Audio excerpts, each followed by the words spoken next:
Hello PokeMoshPit, this is AAmazing0 and welcome to the 28th upload against MajorMaru912. As you can tell from the team preview, it's in a PU battle, so let's get cracking on with this team preview.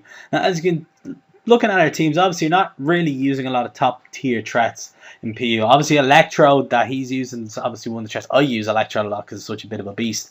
But my team is actually based around Shedinja, as well as Yamalka going for sweeps, and I have like Wailord there just to be on the safe side to kind of do damage with some amazing water attacks. But it's basically making sure that I don't get Cell Rock set up on my side. That's why I bring the Sandshrew. Have Biopim there to heal up my team, as well as status their team, and I have Pierogi there as a kind of lead, fake out, taunt, U-turn, all that jazz. But his team, I was really fearing the D-Watt because you don't really see them a lot. This is actually the first time I've seen it in a Wi-Fi battle. So obviously I don't know what it does. It could be a sweeper, or it could be a toxic staller, you don't know. The thing I need to make sure I nip in the bud is obviously his Baltoy and his Mawile. There could be his Stealth Rock Sheer Force kind of combination there. Obviously Mawile getting Sheer Force, Baltoy being his Rapid Spin and Stealth Rock. But I need to make sure that his Pidgeot doesn't do anything in this battle, because as I said, when you have a team based around Shedinja, you need to make sure that the flying type attacks are kept to a minimum. But anyway, let's get cracking on with the battle. In regards leads, I kind of thought he might lead off the Electrode, but as you can see, he leads off with the Duat, because I do have Sandshrew on my lead spot, so he probably thought I might lead off with my Sandshrew, got the Stat Rocks up straight away, but I don't lead off with Pierogi, and I'm just going to go straight for a fake out. No need to overpredict it. His first turn. Goes into his Mawile, I'm chuffed to see that's an Intimidate one. So I just go for a fake out, and that does absolutely nothing to that Mawile, which I'm guessing is max HP, max defense. And I kind of figured to kind of go for the set up the Stealth Rocks, hence to go for the taunt. And he obviously predicts that, goes for a knockoff and knocks out my Focus Sash, so either or. But U-turn, do a bit of damage. Again, it's so minimal that he'll be able to kind of recover that from leftovers. So just going to Vileplume here, figuring to go for an Iron Head or something like that. That's exactly what he does, which is happy days. And Vileplume's out, so this is good. Unfortunately, he gets his leftovers first, therefore he's faster than me. So obviously I'm going to lose my Black Sludge, but I get to put him asleep. However, I miss. And an insult to injury. The taunt wears off, and he's able to set up Stealth Rock, which is absolutely annoying. I need to make sure I get rid of those straight away, because obviously, as I said, Shedinja doesn't like any entry hazards whatsoever. But he goes back into his little Maru. I'm kind of probably thought I was going to swap out as well, but I go for a Stun Spore. So I've already put one of his Pokemon to sleep, another one to paralyze as well. It's absolutely amazing. But I'm able to go for a Giga Drain, get back a fair chunk of health, and he just goes for a taunt. Obviously he doesn't want me spreading around more status, especially now that it knows that I have Sleep Powder and Stun Spore and obviously Giga Drain. Goes into Dustox. I kind of figured that might stay in and just go for a Giga Drain. Didn't want to kind of overpredict again, but he's out in the Dustox. Obviously Dustox ruins my Vileplume set, especially the fact where he puts something to sleep. So I just go into Pierogi, kind of figuring that I might go for Sludge Bomb Toxic or something like that, but he just goes straight for a special attack, his Quiver Dance, so he's up +1 in either or. Okay, go for a fake out and then I'll go for a return.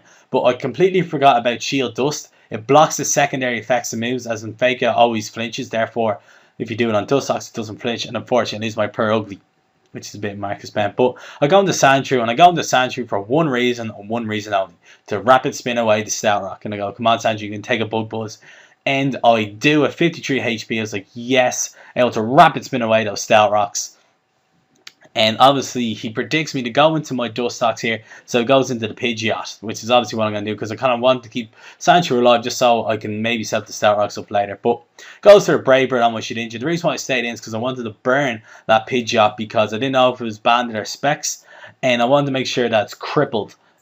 Banded or Scarf, excuse me, and I want to make sure it's crippled, hence I stayed in. I did have the Focus Sash, so I burned that thing, and I go into my Sandshrew just as fodder. It doesn't look like I'm able to be setting up the any Stealth Rocks, but the thing is, I'm able to stay in for 2 turns. He's able to take 3 turns total of burn damage, which is absolutely amazing. He's already down to half health. But I go into my Emolga here, and I absolutely love this thing. When I breed up, I was actually going for a timid one, and I got a Jolly Mac Motor Drive one. I was so happy with it, and I decided to kind of raise it up. So I go for a U-turn, predicting the switch, because obviously I'm guessing he's choice locked into his Brave Bird.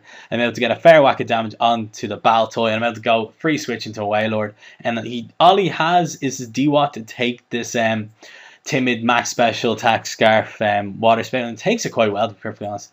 And I want to kind of keep that in my pocket, keep Wailord alive and healthy, maintain his full HP. Unfortunately, gets paralyzed there, and then again I kind of predicted him to go into his Pidgeot, hence I went into an Amalga. But stays in. And now I kind of predict him to go into Baltoy. So basically, it's a bit of over predicting there, but I get rid of his D-Watt, which is actually kind of annoying. Actually took those hits quite well, but he goes into his Pidgeot, and this kind of proves me that he is Scarf because he outpaces my base 103 Emolga. I'm able to go for a Wild Ball. I'm pretty sure any move with a KO that I'm able to take it out and with minuscule recoil was absolutely amazing. But he goes into Chompy, and I was sort of thinking, okay, he's guaranteed one turn of sleep. I need a U-turn out of here, go into Wailord and KO with a Water Spout, because if it wakes up and sets up Cell Rock, it's basically his game, because he does have the Electro and he does have a Dustox.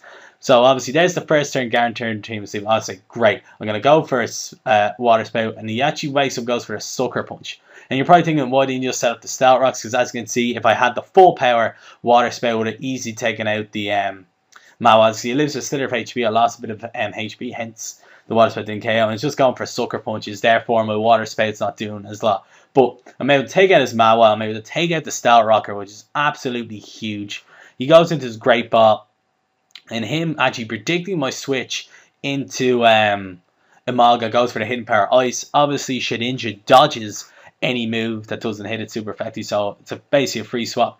And I kind of thought that his Electrode was Aftermath, so hence I went for the Will-O-Wisp, because if I KO'd his Electrode, that actually kills me through Wonder Guard, so I need to make sure nip that in the bud, because Dustox is the main reason why he's having such trouble with my team. But he said on the Smogon Battle Finder chat that he had nothing really to kind of touch my Shedinja. So it's basically my game. So the kind of main thing is, lads, when you see Shedinja on the old team preview, make sure you kind of have Set Rocks up or Toxic that thing or something, because it can be such a beast, especially in late game, especially when you're taking out Pokemon such as his Pidgeot and his Mawile, who can set Set Rocks to kind of, who normally take Shedinja for days. But two Shadow Sneaks take out the Dustox, and he goes into his Great Ball. Okay, his Electro, I might just go for an X Scissors to take that out. But hopefully you guys enjoyed this battle. Also, by the way, before I kind of nip into that, he actually did have Aftermath, and he didn't know about it taking out my Shedinja. But it was a great battle, Major Maru. Hopefully you guys enjoyed the PokeMoshPit gang. Also, be kind of start advertising the next Airticon event in the next coming days, probably next week. So look out for that video as well. But anyway, guys, hopefully it did enough to earn your like. Let me know what you think of the battle below in the comments.